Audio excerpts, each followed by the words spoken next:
Emma, oh, my young couple, my just what the photo, the CHAQUE, the market, the Bamapula, Pourquoi, but the other, that's what I know. Gown Gassessa, a Gavonga Baragassessa, the yoke. Oh, I'm a global man, but I am a photo fala. Look, I don't walk in, look into Cajilaro. I'm over Cataway, over a great by. Me over, I go walk a cake. No more. You're one other gummer. Tanamon, you know me, and Mopogo. Me promove, Yanto me plove. Jody, Manonia Brunugo. Funya, Mumia or Mola, Dumia. Fusenia. What's in an enemy veggia, Pomoda? Who's away? Eh? A solo? One of Doremi Vava. Kaka, you nyaba, and you bama. Never Kerenchi ko hammer to the Hogata, Adopo. Vava, Kachima Hoto, Mamma Toto. Huh? Nyato Mumwa, Erekatea. Emma Fanemo on the Fiaco, body de Fiaqua. Over Amaragudu, ever. Amanagaro, I'm almost blessed. Eh? What was for Pavana Fio? What you are far over a bomb. You number Margaret usually. Eh, Malaquama, you Malaquama. Hallelujah. Fonya. Yes, so. Fonya. You can give under back for your fear. A monkey man about fear. My body, Fonya, quite a mabunolo. I go monone. Mavano never does senior identify. I'm going to fear.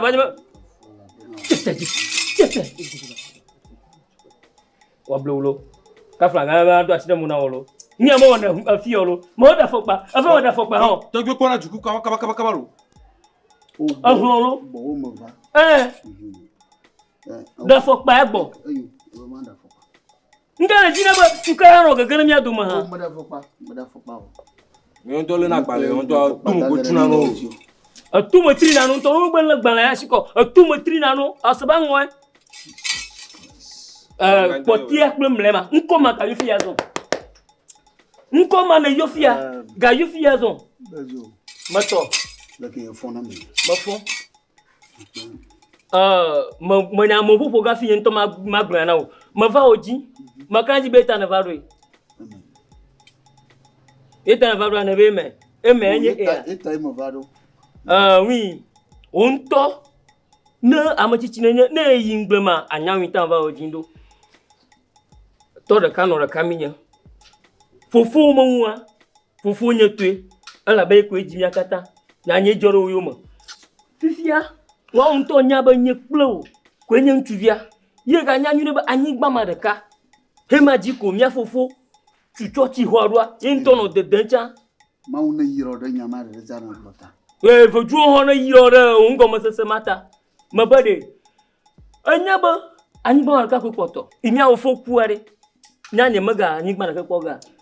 What been ready to check Wavo? Bajo, Dotuna, oh, Manigba, Mahotonia, Nahotoa, Mercy. Naniba, Miafu for Alumia, Topper, Hamavu Gata, Holy. Timantomo de Denemu. Cosila Beneva Quale Commissioner Bois. Abe applying Mabu Nani. Then you have a few mad bloom the Lebaya, Gavar Noella, Madakuno Banajita. No matter of Ajindua, Mulebecra, Ablam, Mulebecra, Fonia Ablalo, the Yesu Christo. No, Mania Jimoro, Imando Jimoro, Maman Comac, Umbuya and Obon Fioro. I know my Bejiaka Magbo, Magloyano, Mercy, Majui. Oh, a joiner. Oh, I had a phone on your pro, a female. A female, you have a phone in Yigba. For phone, Banigba. A tall man, no, we are home, Hatiko. Un concomment, avec Gloyo, Yoma ou Yoma. D'autres, c'est pas un toy, tu vois, tu crois, Nibadi, Hamadio Soboni, Hati Yojo. Ayojo, elle peut marquer boy. Toi, tu never. What va cocher la bonne bonira. Amo quoi? Papa, mon nom, ya homme, Hati Joe. Boba Joe, ne m'a do, va, la chimie onchi, na va bonyen, na no plota. Nya dauda kokopo na nomia pe church na trojima ala bu nsangu na zonwi baglo novo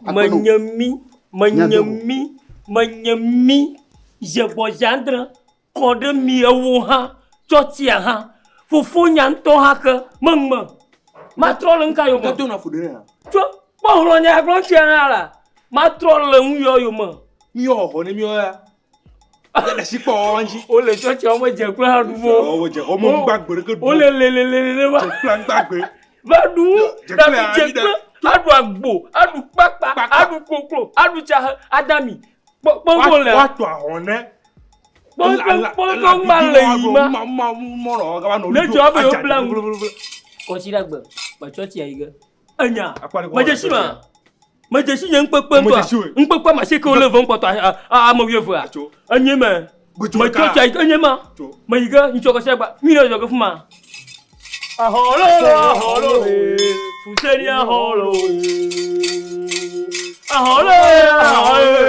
fuseni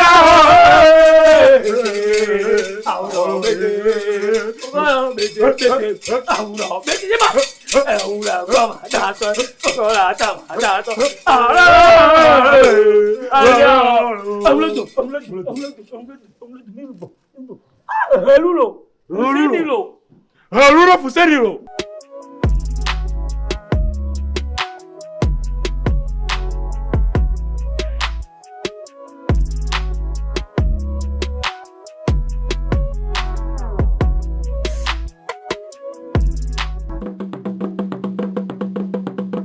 Yo anu yo mo abaya ye to mo e te mo koko yo anu nya wu ma tomato afokpa ma tomato teti tro jimelu fami no papa pe ngogbo papa chochi udo fami no chochi koma le nya senya ne anya boto igbo mi be anya boto igbo mi la awu mo suna acha do mala nyo ko ina na de go promite ntua trop jima vailler subo na podelo gama ni bon ko mi afọ meji trop ga wa ho pe na mi yo to bi ya do boto lagi to bi pa ma to ole ya no yori o do ni e yare afonya na pe to ni do ya no bio oli na cho pe to amelo amo pe chire amo ya o so mau ne iro gede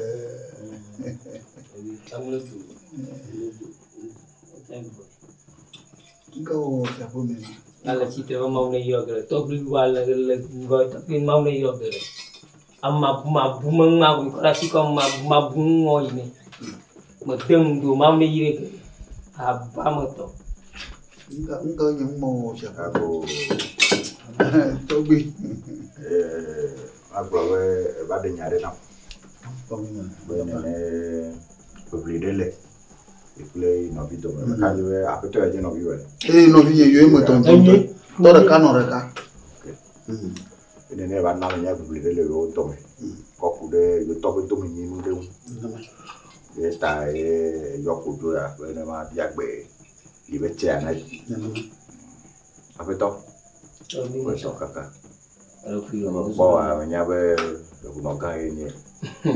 Merakui togi. Ama mia eke kote mkunwa. Ya globe menyama ko nyome na rafisi afio. Togi ya bulan dulu. Ama cicilannya lah. Ama mia rafisi afio. Nasi gua review lah. Toke mekboe kwa de punde kina.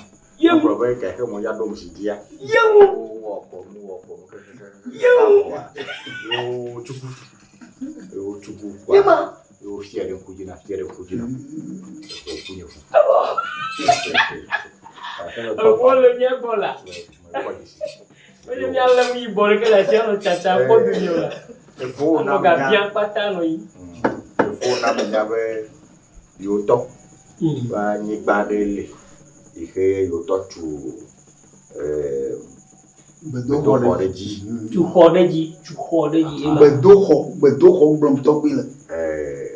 Mi petit me de fo e ho a ho e. Mi agbo tu hodeji. Ne afide ne famia no. Da bana yinya be behind do la po edome le ne ke pe ho ame. Wa fimi ale aye ya ikole ba sara me to yo wana gbegbe le yo wana nuka pe ke me ole yo han ba be abe ha ira ba no do la ba do yo fu pore me ni ha ya ba kana mo Nyom mo enya e de fu fiare wa ma to ko gbe ano e po be susu mi akedele a po susu la te de vie mi a yo to bi mo se do le ya te po ma to bi ya ni mpopo ti wa susuma devine nto avide gana ko ala bale ko ho le gbo mo ko via sema anya nya ma wono dogo gba mo ga no gbo mo ji ma do karo tas no ka ano glass mo mo nya ku gbagba no yin ma wo o ho nko o wiji ma hada gba ba pa mo wala ha nya ngo wo afeto pastor Tobi le como yo y un poco de ya popo la la cole que nya beso bo le dia Tobi mangloba Yesu Kristo nkumo alabebe milu boldem to jijima yayi papa no nya ama sarama bal amalofa vaku no na vivia mi mabalo fa drene ko awe ba luvo gede ha udugula kokuchi ya ote to wi na vivia ba ye ban popochi nwa ejebo wa devini ai ma vida mo kwa nyanwi ba mfodi ma ubola ala bo atroji ka to bi asileji ka to asileji awore ai na to ro bi ni mo barwa to bi go mo le na lo abajia ya shine ko no ya seto no me ala bo adu me ga blogger no avinwi ala bo adu wala mfodi ma o ava asarama nya subo pa no ni bevie ye me dagara mo do ala bo no bonye le prokokoji ya o va ba ya adu vuju opo ano lo de pana no boma aw ina mo konya ve no bana po munena no vinye yue mo to wi te o kunega tamile na fongo porafide Yesu Kristo penkom fo nu ke de glonya subo ye nya de wa ma po tata le o me ye me jojinam kun be ne fo ne no mi ta flachi me jojinam ke me jojinam wa ye nye be kafla amesia me subo a e be subo ye me ga ye de vio vinyo e na merebe ya wo subo de ya ke ma na nya be emu ye jojina ye ha le ihe wo ha o jojina be apeta le ba gba le ibo ne na la gba le ibo ra si ya e jojina ha be ha le agara si ta mi ate bu subo si ya de un kafla le pe me ya o ya do fiania me yo na pastor me yo na pastor le pe me ka do fiania me ye go me ye be no do fiania wa mai church oro ta te mai church afan ko do wa do fiania le ko nwa me ye church ho me ye mi do na ele o ma wona la boma le ye ma ye me ya ye mi yana le ke ba me wo ha e go me ye be yo ho to peli yo ha o to peli mi to ke ke nye be amesia me ne lector asi amerike me ga grobe ito enyo wu ino bito alo ito ko wa se ino bito ya mi nyo apeto moto be senya o emi ke mi awore ma na ko nye be apeto pastor fo se ni ye nye chichia to hanya emi ke po mi awofia ko nye be nya jara anigba pe kwa et mi dra ni gba kple xɔa ne mia amaga Jesus. ne fi ke mi maga lea eyi ke ya me sia me ŋutɔ tu esi nu yi ko be akɔ yi tɔ kɔ be wa de akɔ be ƒle anyigba bubu o le kɔƒe keme ɖa me yi ke anyigbawo gakpɔ via ɖe wo fia o le he ya gbe wɔ kɔa awɔ ko na fi ɖe ne fa nyanɔ aƒetɔ pastor Foseni Tɔgbi segbea ɖa mesegbea tɔgbi me ɖe ku mesegbea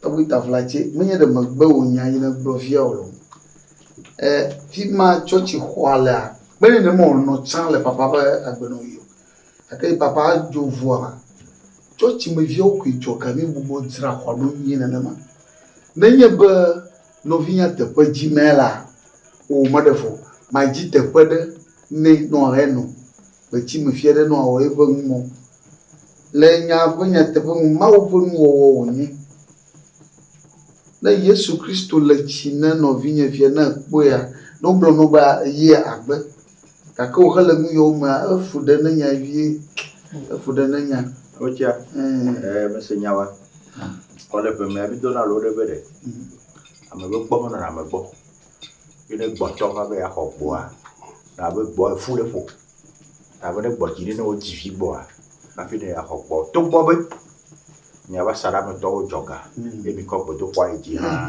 anyigba yi dzi ke mi tui ɖoa mi kple nɔviwo tome nyi ŋue Yesu Kristo mi kple nɔviwo tome nyi ŋue ta fia ɖe mi tso na fia ɖe dzɔdzɔnyenye me megblɔ do ŋkɔ va yi tsã mi miava dzra anyigba kple nuwo xete le dzi ne nya amaga yo tɔgbi ganyi lo me ɖe kuku mesegbe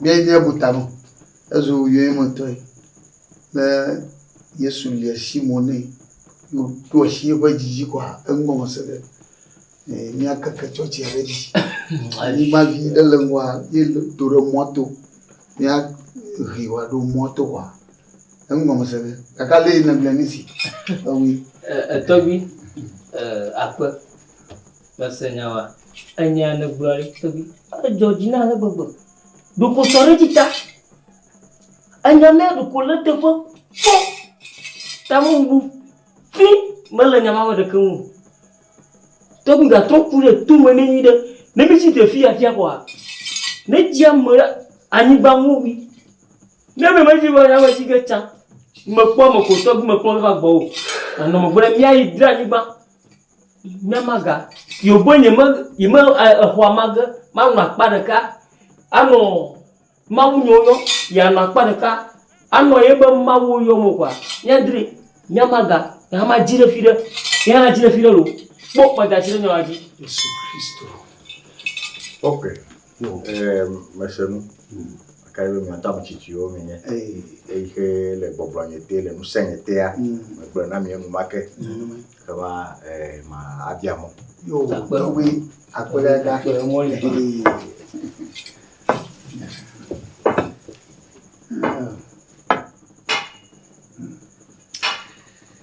Yehowa dzi kple anyigba kafo mi do ɖe dzi elabena womanɔ mi naneke mate ŋu ayi dzi nyo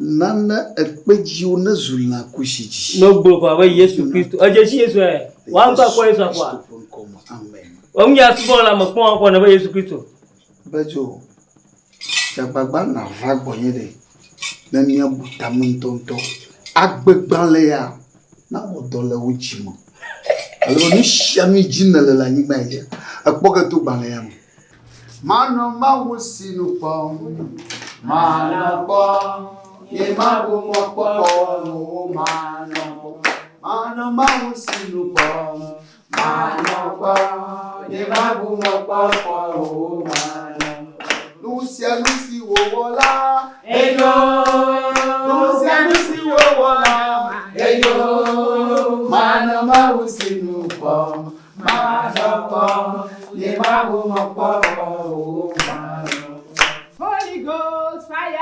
Holy Ghost fire. Holy Ghost fire. Holy Ghost fire. Hey, Wasipena Holy Ghost. Holy Ghost. Wasipena Holy Ghost. Wasipena Holy Ghost. Hey, Holy Ghost fire. Holy Ghost fire.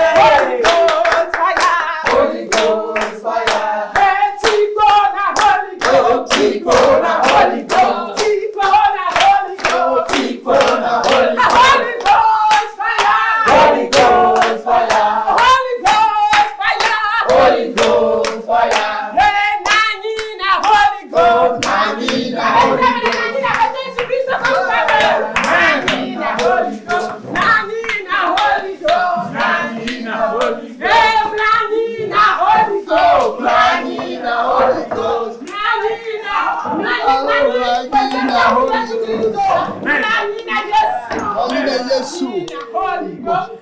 Ghost fire! Holy Ghost fire! Tite na Yesu lo. Holy Ghost fire! Holy Ghost! Hallelujah!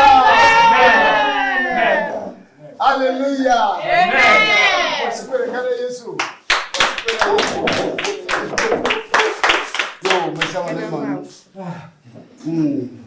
Agba, ayi va solima agba. Susui mo kobe ba nyaba church ho amadololo. Odi be nyaga kubla te pobubu. Akokwe ya.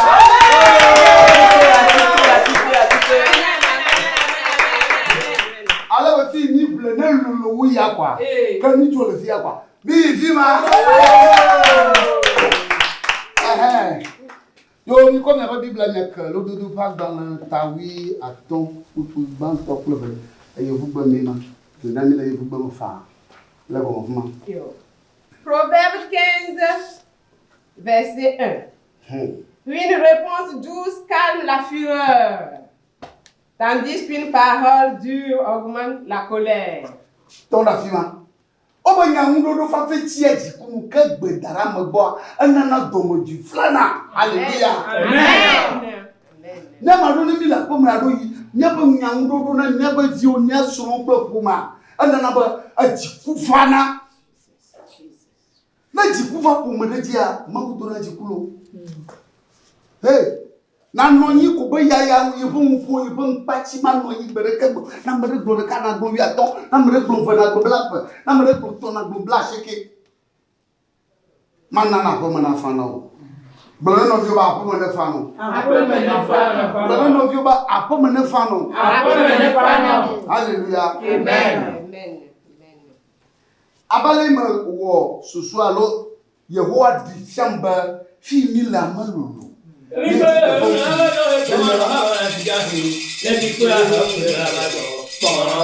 Hallelujah.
Ani ba ko que de malo.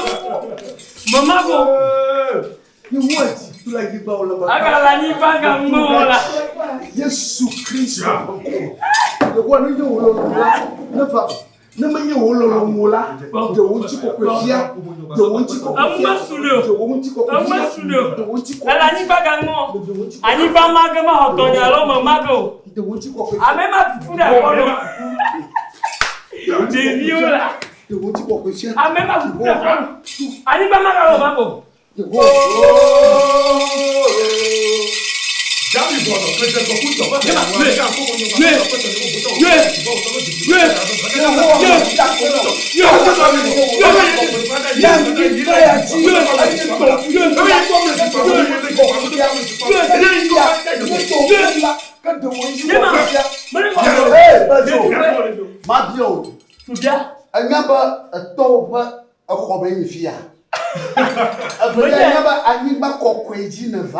Ya ani ba ko ko manya anya ba te ko blibo ne va ya ni wo mo bana de useni ma biolo anya ba ni gba ni pro kata fofo te a manya no na ma anya ba ni gba ni ha wo la po gu mo le ma me po mo abe a po gu mo pe vodu ala bana a to mo wo ma dali ha to mo ya go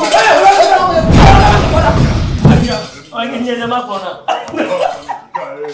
ani ne wa kona o kaba na tite la ba anya mano te ko tite la ba wala ile fika ma wa yi gba na lo ajo ayi jaga o kaba mo ko lo gba mi pe ni ko ma wa ke nu so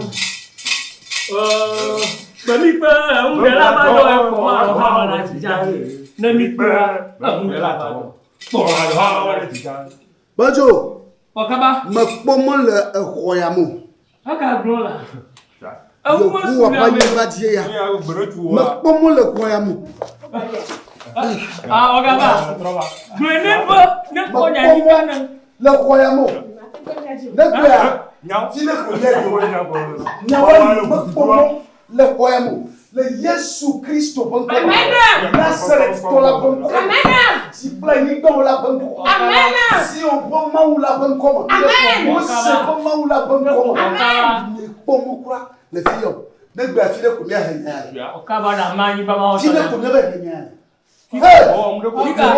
akwafia kwene ma akwafia kwene ma wakaba wajo ma wa nyumba ya lole ke zuwa naga ba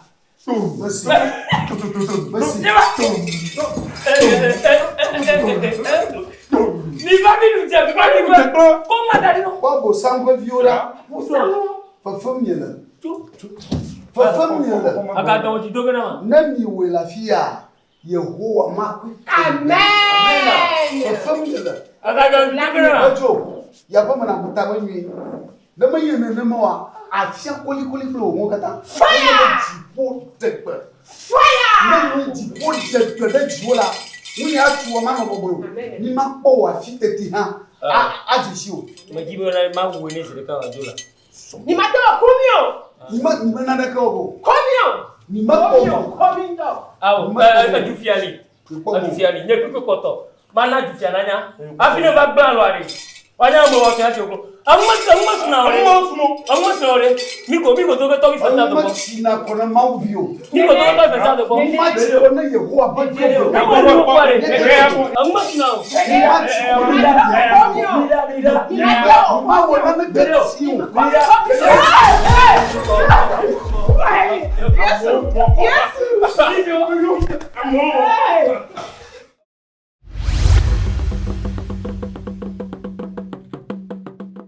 ni awo so yo to bi eko ma ho gbe na mi to bi la ke fa mo to ole no vi no do yen yo nya pe meto nya no vio nya soro amelo amo amechiri amo nya awo so lo me po ku mo ro je si le fi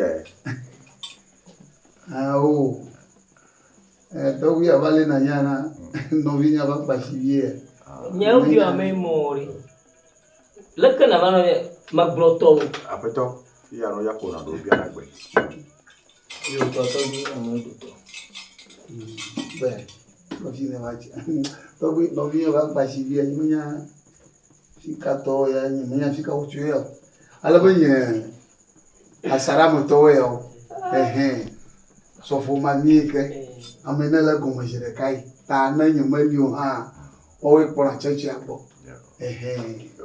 ìyàwó lè tọ́jú káká lọ.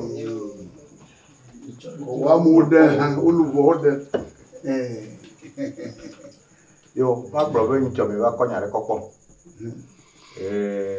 Me na mi afodo fe dewo. Be nya be wo dewo ji ni agbo trova. Kwa nya brother me to mi wa bro na be le kekere ka me gbe ya. Lo yo so gbe. Ta be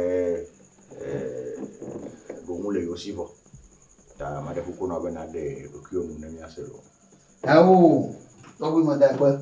Togbi, nya na bano amawu. Madra mo. Anyi gbe na bano dra, nya maga ko ata. Fona fa gbona fa. Fonya gbe madru. Togbi o mo sro da po, e mo leji kaka bana gba, ga ba bo fia. Afoto.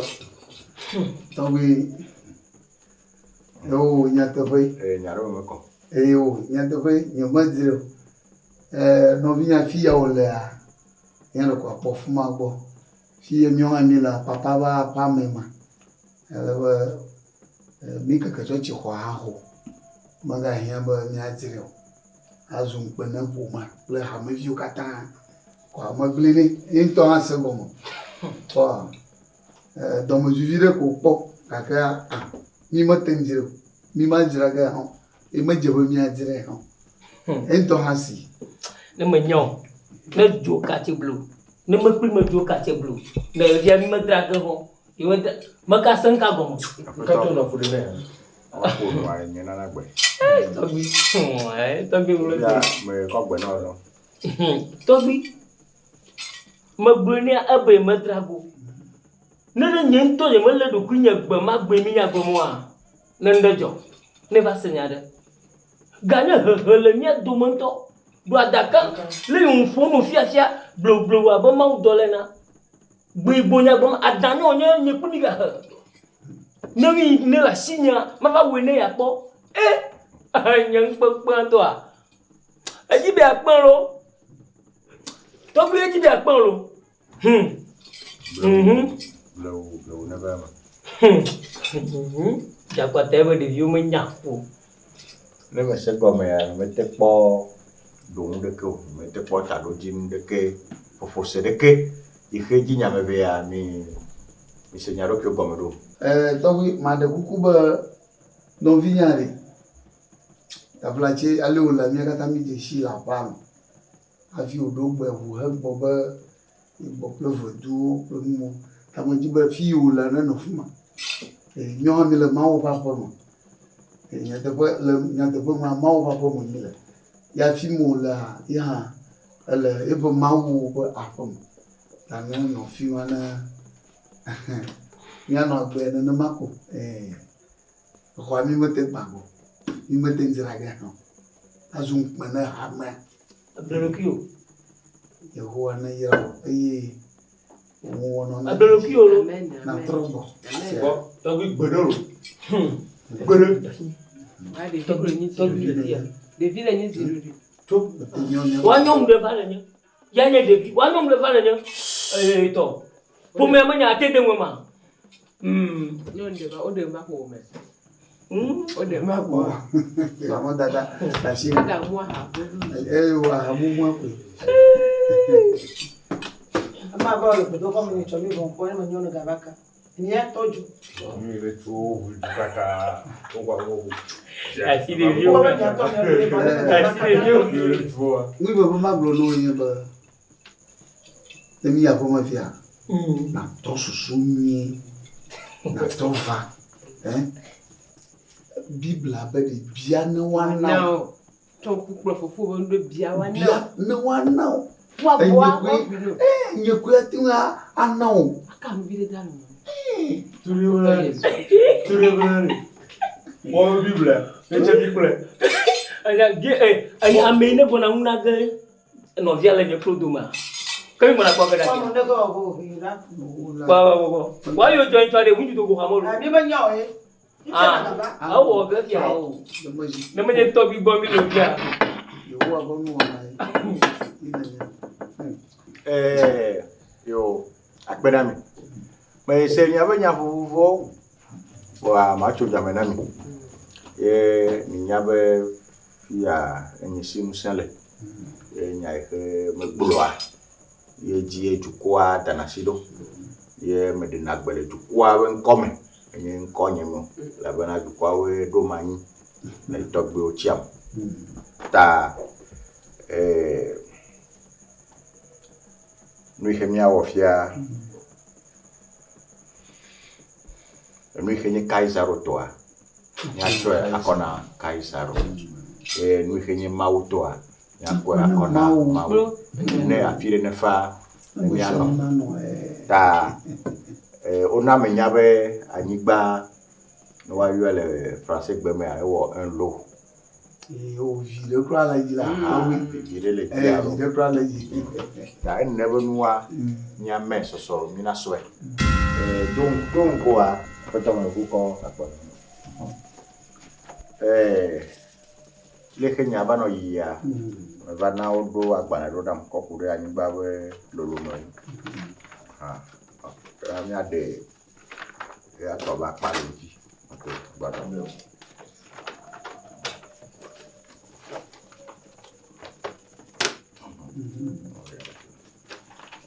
Anigba we ya o tarifi akaka bai. Ni ke mi awore. Ni ame so mi na so ya ro. Mi me.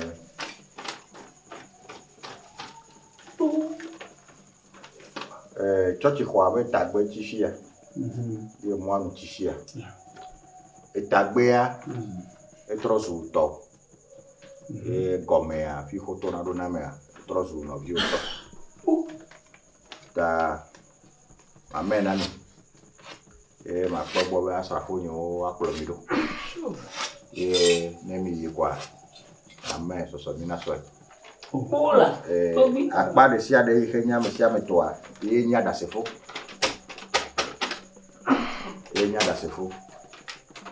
na amesia me to anya brobe Peto fuseni. Togi. Akpa we mi. Peto Pejo. To bi mo ku alove. Akpa we mi. Akuna lo kamo ku alove. Ne mi amire nya ba se echo le chochi kwa beta gbe ya.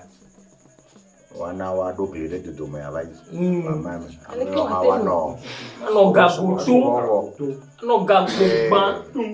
Chochi kwa Pourquoi ife ba trozo no we husema yeye ya yo ba mi anyi uto ta egbenye jani me fonu we me degbele du kwa ben come bia mo to bi mo de fa to